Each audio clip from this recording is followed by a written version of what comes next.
You ever met someone who thinks that the earth is flat or that the ancient monuments of the world were built by aliens? They're very hard to argue against because they're being taught, mainly through YouTube videos, all the evidence and arguments to support their theory. In their mind, you are the one who's being brainwashed by society, and perhaps if you were more open-minded and looked into it, you too would learn the truth. Of course, they're wrong. Feminists too operate like this. They've taken their gender theory classes, they've learned all about patriarchy, how it enforces artificial gender roles to suppress women. In their mind, it's the non-feminists that have been brainwashed by our patriarchal society. And perhaps if we were more open-minded and looked into it, we too would see the truth. And, of course, just like flat earthers, feminists are wrong. In the media, the men's rights movement is sometimes presented in contrast to radical feminism as the other extreme in discussions on gender. Have a look at the start of this episode of Middle Ground.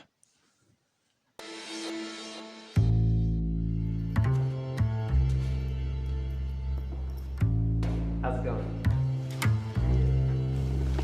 Hello? Hello. Would you call yourself a feminist? I would. Yes, an intersectional feminist. When you hear the word feminism, what comes to mind? Marxism? To me, feminism is fairness. I think that it's unfortunately misguided. Feminism is a flawed movement. When you hear the phrase men's rights, what comes to mind? Aggression. Advocating for the human rights of man as a class. I start laughing. What do you hope to get from the conversation today? I would hope to get some insight and probably, if anything, agree on a lot more than disagreeing. I actually hope to get a little bit more understanding of why some men think this way. Do you think there's middle ground between men's rights activists and feminism? We'll see.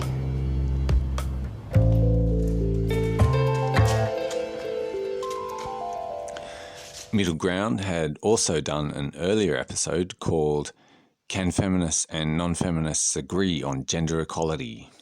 Spoiler alert, no, they can't. I'm going to use the term anti-feminists a lot because I think it's more broad than men's rights activists, MRA. The young guy in the yellow hoodie here as well doesn't even say that he's an MRA. He calls himself an incel. When we're presented with conflicting views on some topic, it's tempting to assume that both sides are too extreme and that some kind of balanced middle ground or compromise between the two views is the ideal, wisest and most fair position. You know, and sometimes it is. It's that whole, there are three sides to every story, your side, my side, and the truth, as if truth were arrived at diplomatically. And sometimes people can find middle ground through dialogue if they realise that they ultimately both want the same thing. But do feminists and anti-feminists actually want the same thing? It might first appear that they're both campaigning for some sort of gender equality or fairness. Surely they can find middle ground. Now, I'm not going to show you much of the discussion because you can watch it yourself, and regarding men, have a good episode discussing it. But I want to talk about the actual point of engaging in these kinds of discussions with feminists and what I see as the correct approach when doing so.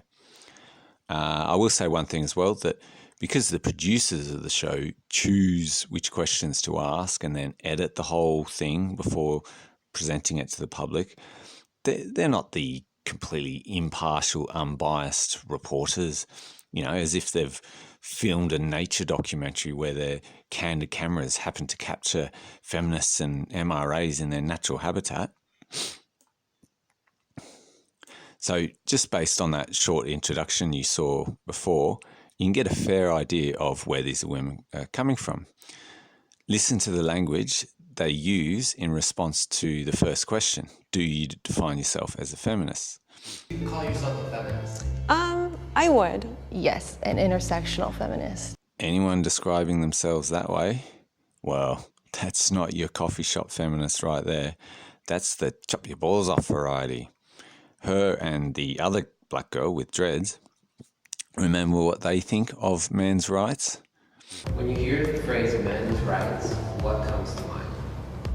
Aggression. I start laughing. They ain't looking for no middle ground. Men's rights to them is only worthy of ridicule and disdain. Well, this begs the question of whether there is in fact a middle ground, because even if they can in fact agree on certain points, they're still going to disagree with each other's fundamental starting points. Because even when feminists concede that men face certain types of discrimination, they're always going to interpret that through a feminist lens. You know, it's the whole patriarchy hurts men too bullshit. I think some of the things that you guys are touching on, such as the court system and gender roles, are a subject of patriarchy. And that's part of what women are trying to dismantle, is those traditional gender roles. Are there any feminist organizations that have done anything, for example, to challenge bias against men and fathers in the family court system? Absolutely. Can you please give me a list of feminist advocacy organizations that have engaged in any meaningful advocacy to address those issues? Because there are actually none. Okay. I know that you came with your little research or whatever. I didn't come with a list of feminist organizations, but I know actively that there are women's organizations that are trying to dismantle those inequalities. Just one name, just one Again, I organization. didn't come with a list, my dude. There are no such organizations. Again. So, why debate? There was another episode on Middle Ground where they brought flat earthers and scientists together. Check it out. The one on my right, sphere, if you think that is the shape of the Earth, point to it now. If you think the other model is the shape of the Earth, point to it now. 2, 1, 0, all engine running. Liftoff. We have a liftoff. 32 minutes past the hour. Liftoff on Apollo 11. One small step for man, one giant leap for mankind. What do you think the shape of the Earth is? I don't think. I know for a fact it's a globe. The Earth is flat. It's like we have this picture of reality that's a big puzzle piece, and then one of those pieces just wasn't fitting. I'm always open to having a discussion with someone who is holding a wrong belief like this. Are you willing to change your mind on this? I'm not. The evidence is so much. Nobody wants to be a flat earther, but if you showed me incontrovertible evidence, I would definitely go back. Who wants the ridicule? Where are you hoping to get from the discussion with the other side? I'd like to tear them to pieces. So why am I showing you a completely different debate? One's a discussion on social issues and the other is scientists versus crazy conspiracy theorists. Well, because moderate or radical, all feminism rests on the foundational premise that we live in a society that privileges men at the expense of women. And gender roles are socially constructed by this patriarchy to keep women oppressed. Anti-feminism, on the other hand, men's rights, red pill, MGTOW, sees society as gynocentric. Society values women and devalues male life. To them, gender roles arise out of biological necessity. These are two opposing views of our social reality. They're as different as flat Earth and globe Earth. And can you find middle ground between different pictures of reality? Look, sometimes one is right and the other is wrong. And debating feminism is closer to a metaphysical debate about the shape of our Earth, because we're actually arguing about the nature of our social reality. It's the background to which all surface issues are going to be understood. That's why I don't see much point in just fighting the little battles. The gender pay gap, certain types of discrimination, rape culture. All these surface debates between feminists and anti-feminists are expressions of different worldviews. And if you don't tackle these foundational beliefs, then they're just going to give rise to more issues. And feminists are brilliant at coming up with novel ways in which women are oppressed. Because look, feminists could quite easily agree that men are socially disadvantaged in particular ways, but they're always going to interpret that through a feminist lens. The fact that men get sent off to die in war and down into coal mines to slave away, well, that's men keeping women out of the workforce, didn't you know? Damn patriarchy again. Women timed the fight for equality brilliantly. Right? I mean, brilliant. 5,000 years, men, we were fighting lions and tigers and hunting buffalo, and women were like, we'll just pick the berries. You guys got that. You guys, all right. Woo, you guys are brave. Look at, wow, so courageous. Look at you hunting that buffalo. Second they put air conditioning in office buildings, women are like, we want equality. March for it, girls. You played the long game, ladies. Well done. Well done. Played the long game. So feminists and anti-feminists, can find truces for particular battles, but the war rages on and new battles will continue to pop up as they do all the time. So back to that original introduction, you also get a fair idea of where the anti-feminists are coming from when they're asked about feminism. Compare this, I think that it's unfortunately misguided, to this. Feminism is a flawed movement. There is a subtle but profound distinction between understanding feminism as misguided and understanding it as a flawed movement. And it's Krusat, the guy with the accent, that has the right approach. Feminism isn't just wrong about this or that issue. It isn't a movement that started off well and noble, but has just gone too far. It is fundamentally flawed, just like the flat earth hypothesis. And just like the flat earth, it's demonstrably wrong. Look, if you want to understand the true shape of the earth, you wouldn't look for a compromise between a flat earth and a globe, some kind of snow globe shaped earth, some semi-sphere.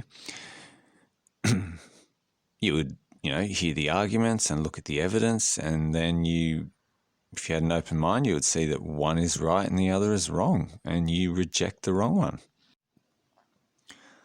What's some of this debate between flat earthers and scientists? It looks really familiar. Just replace flat earthers with feminists and scientists with red pilloware or MRA or anti-feminists.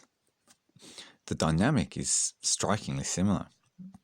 This is my favourite part right here. Check it out. And remember, it's the flat earthers, feminists on the left, and the scientists, voice of reason, on the right. Check it out. I view the other side as uneducated. I'm running. They think you're uneducated? I'm running for this. Well, they certainly think they're educated. And they're following. Because that's the way feminists view anyone who's not feminist.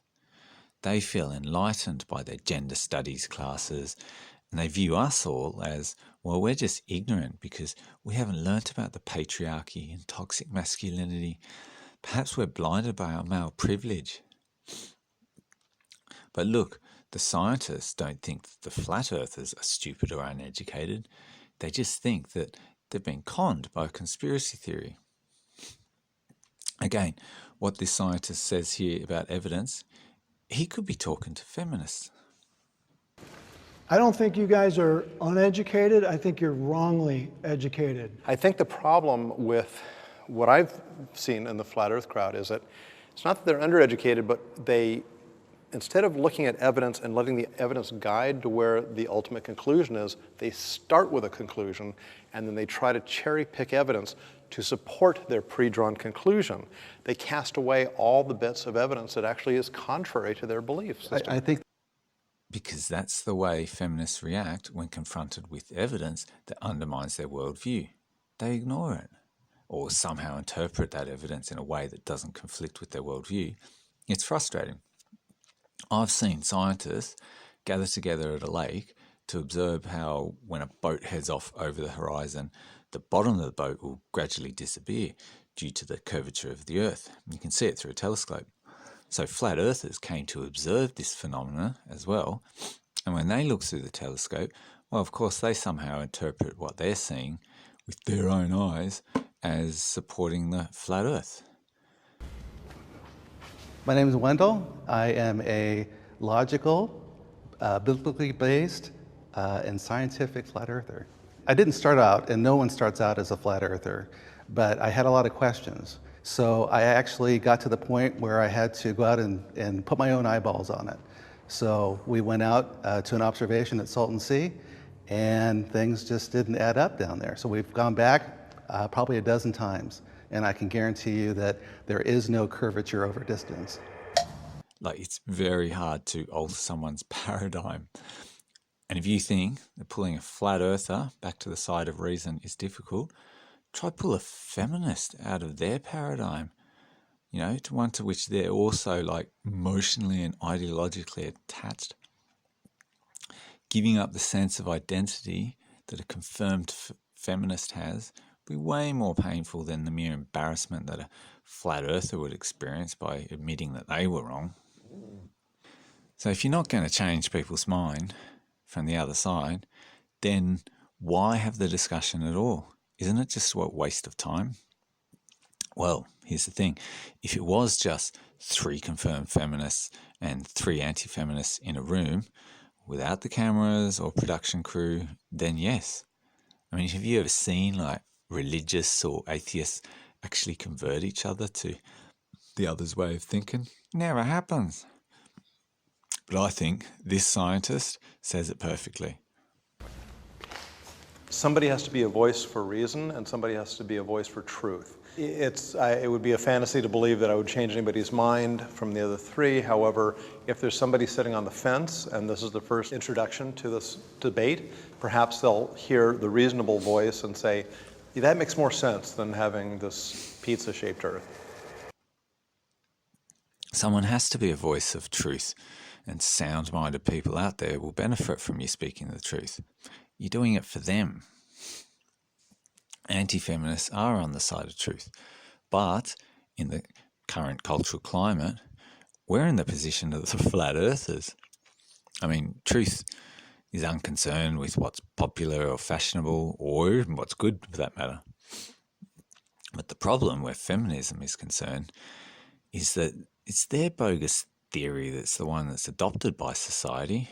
So it's equivalent of like knowing that the Earth is a globe, but you live in the ancient world where everyone believes it's flat. And that's the position that MRAs and red pill aware people are in these days.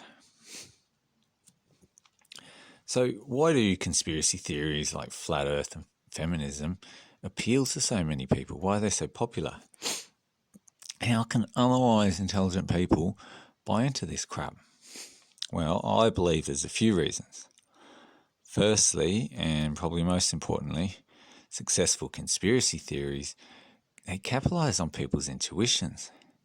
You know, when you walk around on this planet, it does look and feel like the Earth is flat. And it looks like, you know, the sun moves across the sky above a stationary Earth. So when someone comes along and presents you with some evidence for a flat Earth, it kind of fits comfortably with your intuition. In fact, on the level of perception, we're all flat earthers, you know, because when we think about the Earth being a sphere, we usually bring up like some image in our mind's eye of some photo we've seen of the Earth from space, rather than like thinking of the thing that we're actually standing on, you know. Try this. Next time you watch the sunset, try and perceive that what you are experiencing is actually the rotation of the Earth. Because if you manage to do it, it can give you this really giddy feeling. You might say that we are made to perceive the Earth as flat because, you know, we've evolved to have a functional picture of reality rather than a true picture of reality. And on top of that, people kind of distrust government as well. You know, sometimes for some good reason, so that always helps conspiracy theories too. Likewise, with feminisms, humans have an instinct to protect women, and to be wary of like men, unless they're sort of in your tribe. And we seem to have evolved that way, you know, and we seem to evolve to value female life more than male life in order to survive as a species. So when someone presents you with a theory that taps into that intuition, it just feels right. Karen Strawn said, well, she said like part of the success of feminism is that it takes age-old instincts and intuition and repackages them as novel and revolutionary ideas. Yeah, tricky bastards, feminists. So, secondly, conspiracy theories, they build upon like elements of truth that you can't really dispute, but then they extrapolate all their bullshit from those elements of truth. And then they come to see these like the parts of truth as proof for their theories. So, for example, flat earthers will point out that photographs of space and of the Earth from space are photoshopped. They've been doctored. And it's true. There is actually good scientific reason why space images are altered by NASA and other organizations. One being that most images are captured in black and white because it's higher definition. So then they add color afterwards.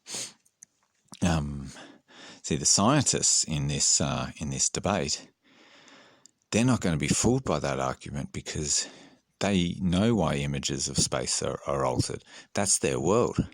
But like to other people who aren't in that sort of scientific community, if you didn't know any of this and the first you hear of it, you know, you've seen these pictures of space, first you hear of it is from a flat earther and they present it as if like, you know, they've uncovered some secret.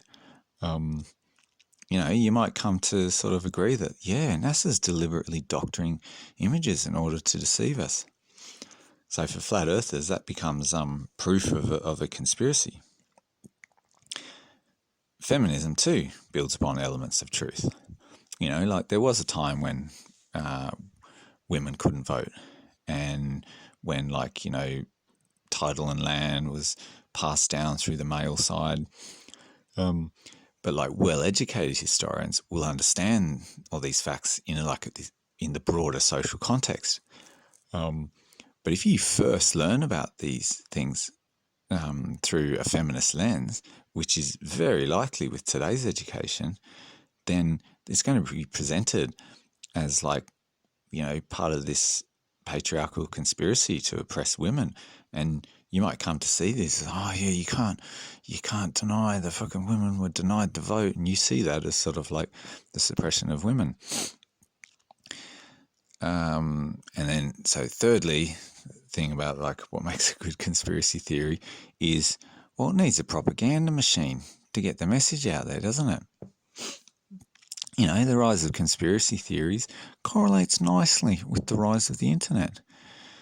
And it's just one of those unfortunate side effects that, you know, it's going to come with the free flow of ideas and information. You're going to get the shit ones as well. The internet has played an important role in confirming my view of this topic. That's the problem. The feminist propaganda machine, however, is way more powerful and pervasive than this. Rather than just some fringe channels on YouTube, feminism is like, why use alternative media? We've got the media, plus the school system and the broader culture. Man, they make flat earthers look like amateurs. You know, feminists like to hide behind the dictionary definition of feminism, which is always something like the theory of the political, economic, and social equality of the sexes. You know, and they try and see that as some proof that they are this like nice benevolent movement that's nothing to be afraid of. But the fact that feminism has its own definition in just about every major dictionary just shows the stronghold that they have on our social institutions. They control language. I mean, imagine if every group got to have its own definition in the dictionary. You know, Islam would be the religion of peace. Communism would be about equality and sharing and justice for everybody. And flat Earth would be the true model of our Earth. One of the scientists says an encouraging thing to the flat earthers, and I think it was quite nice. Have a look. True. In the history of science, we had many occasions that the ideas it was not welcomed by the society. Einstein was one of them. Galileo was one of them. But if your theory is an authentic one, and it can go through this hardship of scientific method, eventually will win. We have to remember that throughout history, when most people were ridiculed for their beliefs, those beliefs were, in fact, ridiculous. You know, crazy theories will come and go, but if yours is true, it will eventually prevail. And that's good advice for anti-feminists too. You know, perhaps in 20 years, there won't be any flat earthers, but I'm sure that as long as feminism is corrupting society, there's always going to be people out there uncovering it for the fraud that it is. And, you know, hopefully, perhaps one day, people will look back at our time and wonder how stupid everyone must have been to buy into all that feminist propaganda. At the end of the Feminists and Men's Rights episode, they ask everyone if they have empathy for the other side. I feel empathy for the other side.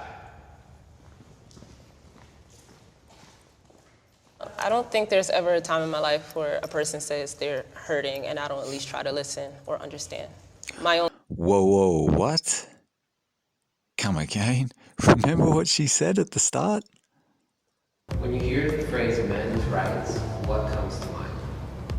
Aggression. I start laughing. This woman beautifully articulated the mixed message men and boys get in the modern world.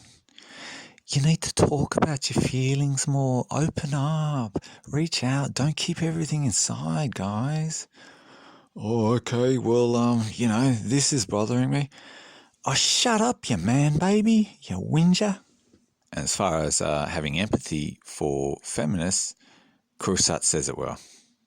I do feel empathy for your personal experience, but I cannot sympathize with your ideological position because that ideological position is built on a fallacy, and that fallacy is actually that's causing very real consequences for men as a class in this country.